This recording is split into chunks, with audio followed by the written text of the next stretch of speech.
Genius, ये शब्द सुनते ही हमें दुनिया के सबसे महान साइंटिस्ट एल्बर्ट आइंस्टाइन याद आते हैं, जिन्हें दुनिया का सबसे बुद्धिमान व्यक्ति माना जाता है।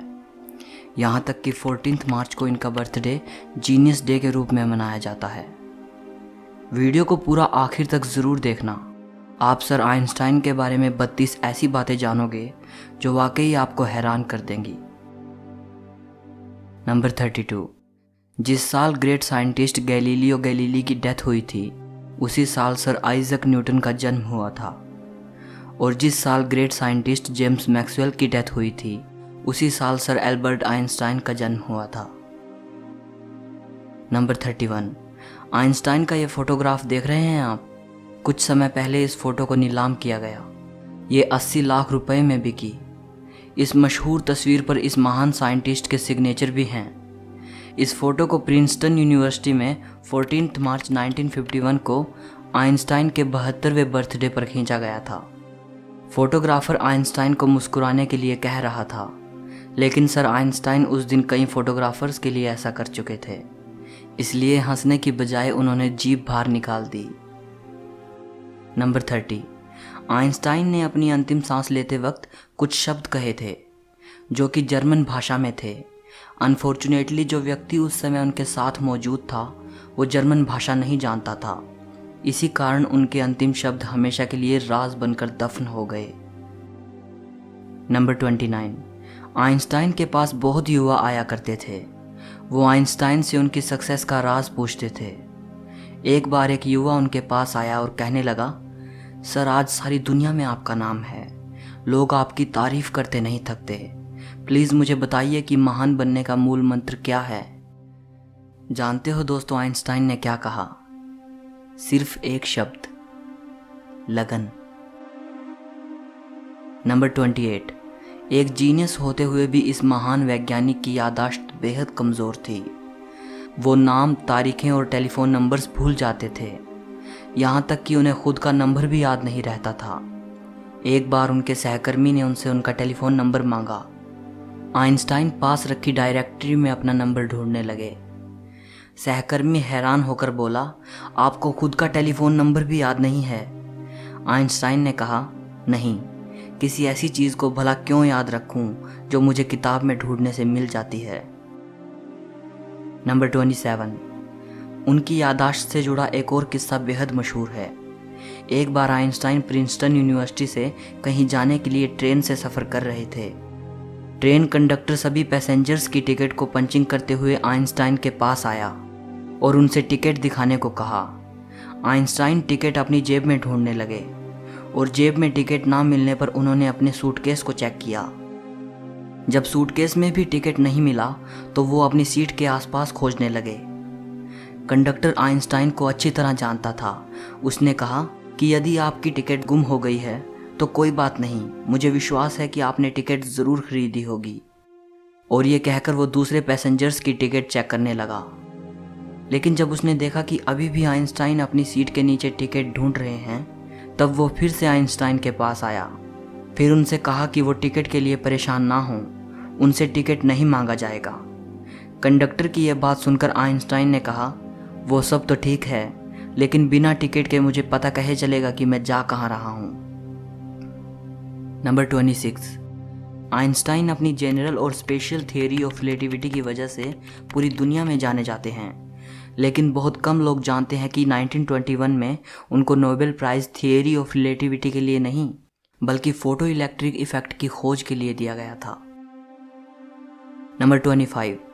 आइंस्टाइन के सिद्धांत बेहद मुश्किल थे। उस समय बहुत कम लोग ऐसे थे जो उनके सिद्धांतों को समझ पाए थे। एक बार किसी ने आइंस्टाइन की पत्नी से पूछा, क्या आप अपने पति की थियोरी को समझती हैं? नहीं, उन्होंने बड़े आदर से जवाब दिया, लेकिन मैं अपने पति को समझती हूँ और उन पर भरोसा किया जा सकता है। नंबर 24।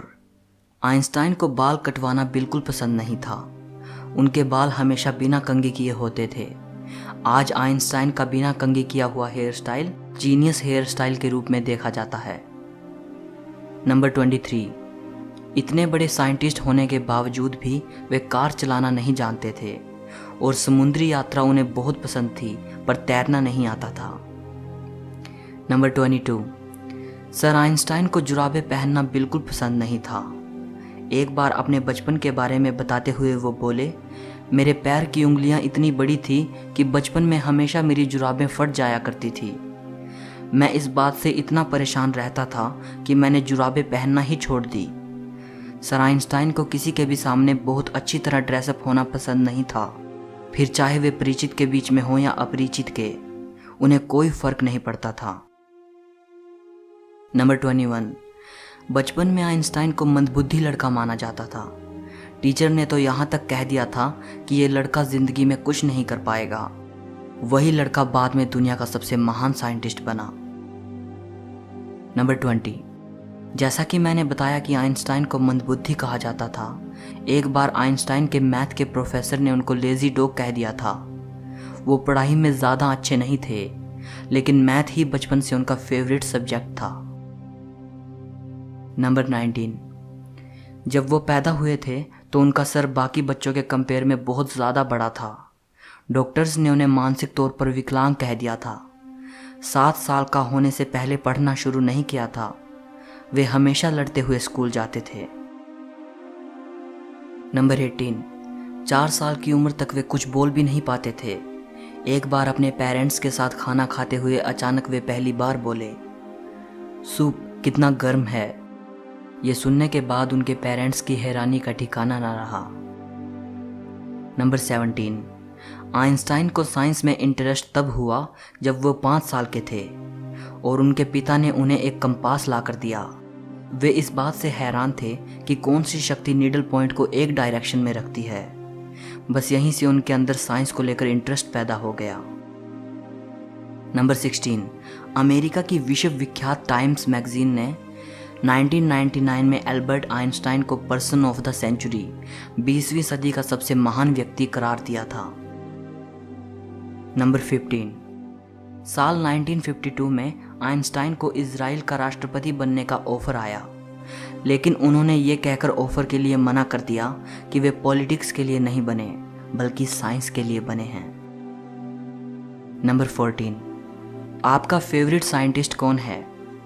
शायद आप में से बहुत लोगों के फेवरेट आइंस्टाइन ही हों, बट क्या आप जानते हैं कि आइंस्टाइन के फेवरेट साइंटिस्ट कौन थे? Galileo Galilei. नंबर 13, पशु पक्षियों से उन्हें बेहद लगाव था। घर में उन्होंने एक बिल्ली पाली थी जो बारिश के मौसम में हमेशा उदास रहा करती थी। वे बिल्ली से कहते थे, मैं जानता हूँ कि तुम्हारे साथ गलत हो रहा है, लेकिन मैं ये नहीं जानता कि इस बारिश को कैसे ख़त्म करूँ।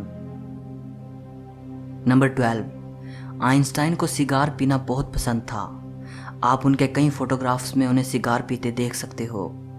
एक बार वे जल यात्रा के दौरान नदी में गिर गए और बाहर निकले तो पूरी तरह भीग चुके थे, लेकिन इस दौरान भी उन्होंने बड़ी हिफाजत से अपनी पाइप को बचाए रखा। नंबर 11, आइंस्टाइन ने परमाणु बम का आविष्कार नहीं किया, लेकिन उसे बनाने में उन्हीं के दिए सूत्रों का अहम रोल था। बाद में उन्हें इस बात का बहुत अफसोस हुआ कि उनके दिए सूत्र पूरी मानवता को खत्म कर सकते हैं। नंबर 10, आइंस्टाइन युद्ध को बेहद खतरनाक मानते थे। एक बार उनसे प्रश्न किया गया कि तीसरा विश्व युद्ध किस तरह के हथियारों से लड़ा जाएगा। इस बारे में उनका जवाब था, यह तो नहीं कहा जा सकता, मगर इतना ज़रूर कह सकता हूँ कि चौथा विश्व युद्ध पत्थरों से लड़ा जाएगा, क्योंकि तीसरे विश्व युद्ध से ये उन्नत सभ्यता नष्ट हो जाएगी और मानव फिर से स्टोन एज में चला जाएगा। नंबर 9, जब लोग आइंस्टाइन से उनकी प्रयोगशाला के बारे में पूछते थे तो वे अपने सर की ओर इशारा करके मुस्कुरा देते थे। एक साइंटिस्ट ने उनसे उनके सबसे ज़रूरी उपकरण के बारे में पूछा तो उन्होंने अपना फाउंटेन पेन दिखाया। उनका दिमाग उनकी प्रयोगशाला थी, उनका फाउंटेन पेन उनका उपकरण था। नंबर 8, पूरे फोकस के साथ काम करने के लिए वो अपने आराम में कोई कसर नहीं छोड़ते थे, इसलिए पूरे 10 घंटे की नींद लिया करते थे ताकि अच्छे से अपना काम कर पाएं। नंबर 7, एल्बर्ट आइंस्टाइन अपने ऑटोग्राफ के लिए $5 लेते थे और स्पीच के लिए $1000 लेते थे और बाद में ये सब चैरिटी में दे देते थे। Number 6, California institute of technology ने एल्बर्ट आइंस्टाइन को एक सेरेमनी में इनवाइट किया था। आइंस्टाइन अपनी वाइफ के साथ वहां गए। उन्होंने वहां माउंट विल्सन पर मौजूद अंतरिक्ष वेधशाला भी देखी। उस वेधशाला में उस समय तक बनी दुनिया की सबसे बड़ी अंतरिक्ष दूरबीन रखी थी। इतनी बड़ी दूरबीन को देखकर आइंस्टाइन की पत्नी ने वेधशाला के इंचार्ज से पूछा, इतनी बड़ी दूरबीन से आप क्या देखते हैं? इंचार्ज को लगा कि मिसेज आइंस्टाइन को एस्ट्रोनॉमी का ज्ञान कुछ कम है। उसने बड़े रौब से जवाब दिया, इससे हम ब्रह्मांड के रहस्यों का पता लगाते हैं। मिसेज आइंस्टाइन ने कहा, बड़ी अजीब बात है, मेरे पति तो ये सब उनको मिली चिट्ठियों के पन्नों पर ही कर लेते हैं। नंबर 5, जब आइंस्टाइन प्रोफेसर थे तब एक दिन एक स्टूडेंट उनके पास आया। वो बोला, इस साल की परीक्षा में वही प्रश्न आए हैं जो पिछले साल की परीक्षा में आए थे। आइंस्टाइन ने कहा, हाँ, लेकिन इस साल उत्तर बदल गए हैं। नंबर 4, आइंस्टाइन का एक पत्र जिसमें उन्होंने ईश्वर और धर्म को लेकर अपने विचार लिखे थे 20 करोड़ 38 लाख रुपए में बिका। यह पत्र उन्होंने अपनी मृत्यु से 1 साल पहले लिखा था। 2 पन्नों का यह पत्र 3 जनवरी 1954 को जर्मनी के दार्शनिक एरिक गटकाइंड को लिखा गया था, जिन्होंने आइंस्टाइन को अपनी नई book choose life the biblical call to revolt पढ़ने के लिए भेजी थी। इस बुक के जवाब के तौर पर आइंस्टाइन ने एरिक को यह पत्र लिखा था। पत्र में वो कहते हैं, मेरे लिए भगवान कुछ भी नहीं बल्कि लोगों की कमजोरी से पैदा हुआ एक शब्द है। बाइबल आदरणीय तो है लेकिन प्राचीन कहानियों का संग्रह मात्र है। वे आगे लिखते हैं, किसी तरह की व्याख्या चाहे वो कितनी ही रहस्यमयी क्यों ना हो, इस बारे में उनके विचारों को नहीं बदल सकती। नंबर 3, आइंस्टाइन की मृत्यु के बाद डॉक्टर थॉमस हार्वे ने आइंस्टाइन की फैमिली की इजाज़त लिए बगैर ही उनके दिमाग को रिसर्च के लिए निकाल लिया था।